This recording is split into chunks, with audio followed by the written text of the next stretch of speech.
नमस्कार। क्या आपने एलआईसी के आईपीओ में निवेश किया है? और अब जब 9 मई सोमवार शाम को सब्सक्रिप्शन क्लोज हो गया है, तो आइए आज के अंक में जानते हैं कि अब यहां से आगे की प्रक्रिया अलॉटमेंट की किस तरह से रहेगी। और इस विषय पर बातचीत के लिए मेरे साथ युवा साथी जुड़ रहे हैं जो कि फाइनेंस विषय में बहुत रुचि रखते हैं। आप सभी का कार्यक्रम में स्वागत है।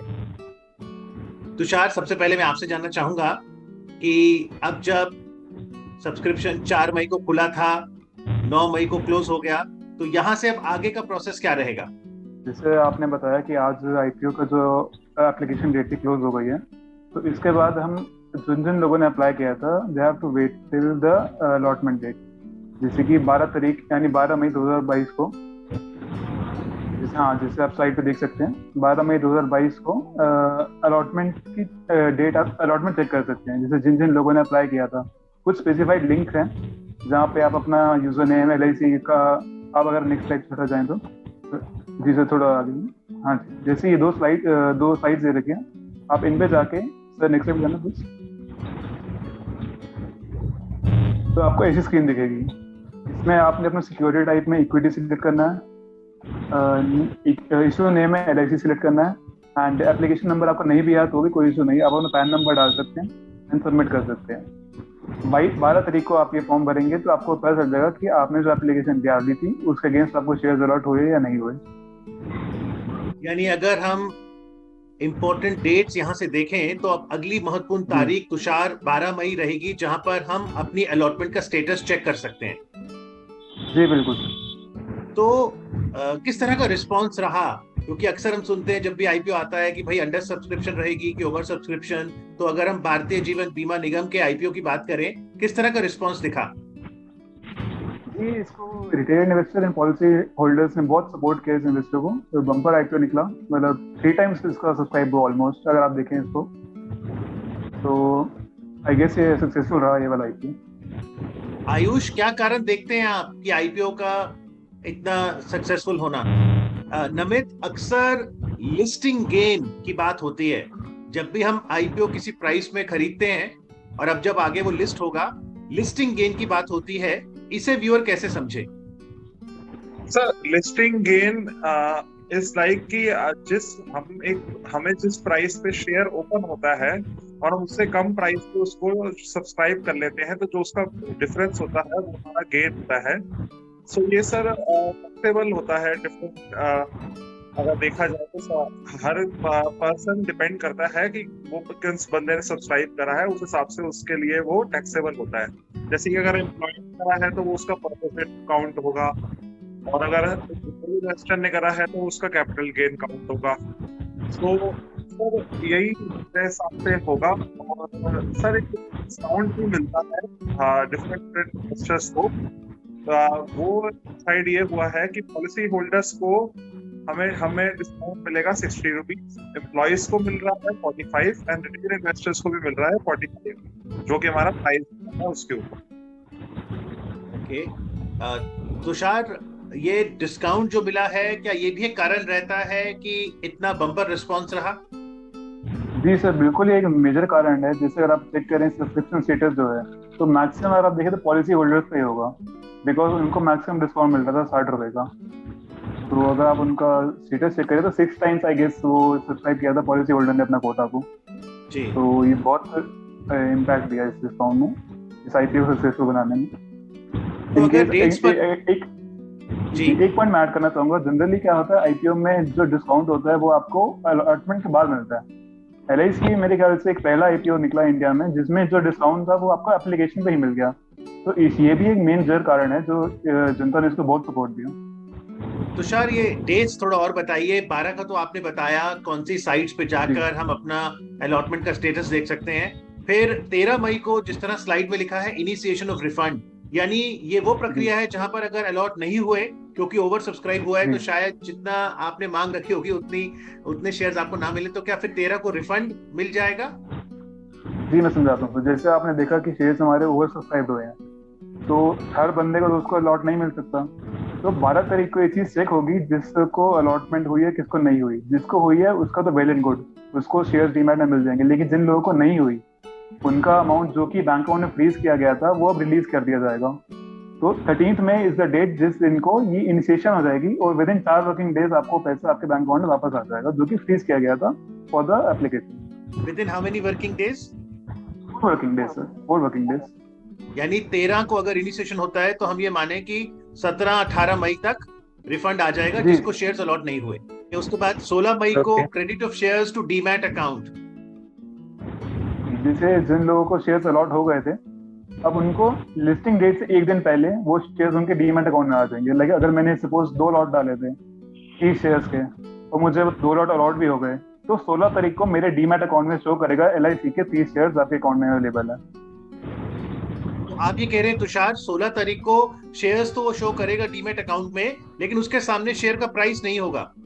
बिल्कुल सर, बिल्कुल, बिकॉज प्राइस होगा जब वो शेयर मेरे मार्केट सेकेंडरी मार्केट में लिस्ट हो जाएगा, विच इज 17th में।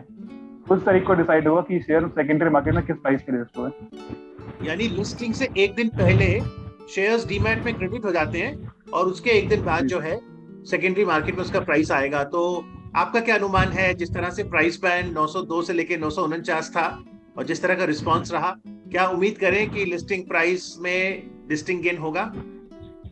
जी सर, इससे सब्सक्रिप्शन इसके 3 टाइम्स हुआ तो आई गेस लिस्टिंग गेन होगा तो सही, बट जैसे जनता एक्सपेक्ट कर रही थी बम्पर IPO, बहुत ज्यादा गेन मैं एक्सपेक्ट नहीं कर रहा एटलीस्ट, बिकॉज एक तो मार्केट की वैल्यू देखें आप, मार्केट डाउन जा रहा है आजकल, प्लस इसका अगर GMP grey market premium check करें तो वो भी मेरे ख्याल से 30-40 रुपए के अराउंड आ रहा था। तो मे बी लिस्टिंग गेन जरूर होगा, बट ज्यादा एक्सपेक्टेशन नहीं रखनी चाहिए लोगों को, इससे मेरा ये मानना है। उजाला, आप किस तरह से देखते हैं ये पूरा IPO जो कि 4 मई को आया, जिस तरह का रिस्पांस रहा है, क्यों खास है भारतीय जीवन बीमा निगम का ये इनिशियल पब्लिक ऑफर? सर जैसे कि LIC का जो IPO आया है उसमें LIC ने सिर्फ अपना 3 से 4% के अराउंड जो स्टेक है वो डाइल्यूट किया है।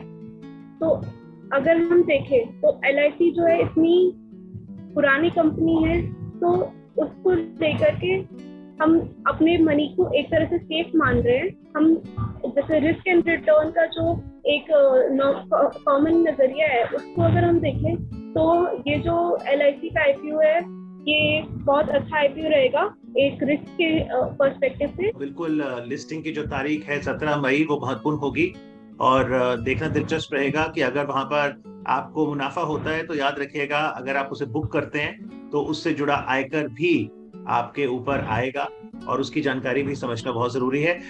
नमित, किस तरह देखते हैं आप, जिस तरह से LIC का IPO आया है, आप कहेंगे कि IPO के इतिहास में ये भारत का सबसे बड़ा IPO है, 21,000 करोड़ से ज्यादा की रकम?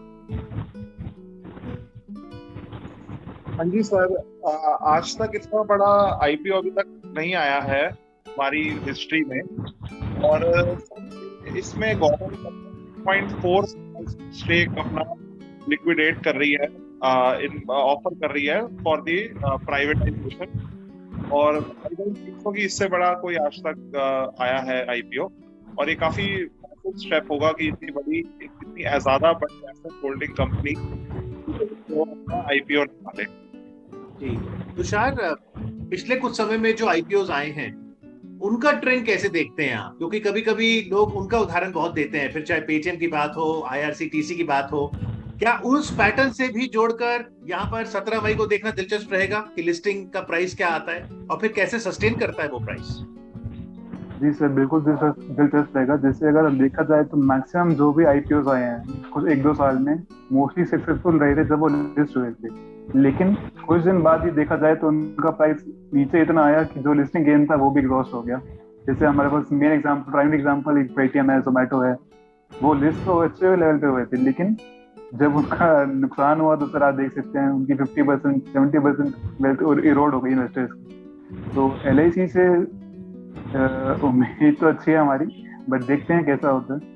वेल्थ क्रिएशन की दृष्टि से उजाला, आप कितना महत्वपूर्ण मानती हैं कि निवेशक IPO में भी आए, शेयर बाजार को भी समझे? जी सर, वेल्थ क्रिएशन एक प्रोसेस है। अगर हम सोचे कि आज हम इन्वेस्ट करें कल हमें गेन हो जाए तो ऐसा नहीं हो सकता। तो जैसे IPOs आते हैं तो ये क्या है, एक हम कुछ लोग पीयर प्रेशर में भी शेयर्स खरीदना स्टार्ट कर देते हैं। तो अगर जैसे जैसे हम सीखेंगे वैसे वैसे इंडिया की जो पॉपुलेशन है वो इन सब चीजों को लेके अवेयर होगी, आईपीओ क्या होता है, उससे वो पर्सनली भी बेनिफिट होंगे और सीखने के बाद वो दूसरों को भी इसकी नॉलेज दे पाएंगे। जी तुषार। सर एक पॉइंट मैं ऐड करना चाहूंगा, जैसे लोग कहते हैं कि शेयर मार्केट सिर्फ डरते हैं कुछ कुछ कि उनको नॉलेज नहीं है इसलिए घुसना नहीं चाहते। मैं ये कहना चाहूंगा सर, आप जितनी किताबें पढ़ लो आपको उतनी नॉलेज नहीं है कि जब आपका पहला नुकसान होगा उससे जितनी नॉलेज आएगी। तो मेरा ये मानना है सर, आपको आईपीओ में डाला, आपको प्रॉफिट हुआ, वेल एंड गुड, आप सीखे उससे, लेकिन अगर नुकसान भी हुआ तो भी आपको एक्सपीरियंस में ऐड करता है। नेक्स्ट टाइम से आप उससे सीखोगे। आज 1 रुपये नुकसान हुआ, कल 1000 रुपये कमाओगे, लेकिन एटलीस्ट हर बंदे को मेरे हिसाब से आजकल इसमें जरूर इन्वॉल्व होना चाहिए, सीखना चाहिए। बिल्कुल, आईपीओ जब आता है तो आप प्राइमरी मार्केट में जुड़ते हैं जहां पर संस्था से सीधा शेयर्स आप तक पहुंचते हैं और फिर लिस्ट होने के बाद सेकेंडरी मार्केट में आप उसे ट्रेड भी कर सकते हैं। और जैसा तुषार ने कहा कि स्टॉक मार्केट हो या जिंदगी, नफा और नुकसान तो होता ही है। आज कार्यक्रम में आके LIC आईपीओ पर चर्चा करने के लिए आप सभी का बहुत बहुत धन्यवाद। Thank you very much. Thank you sir. Thank you. Thank you.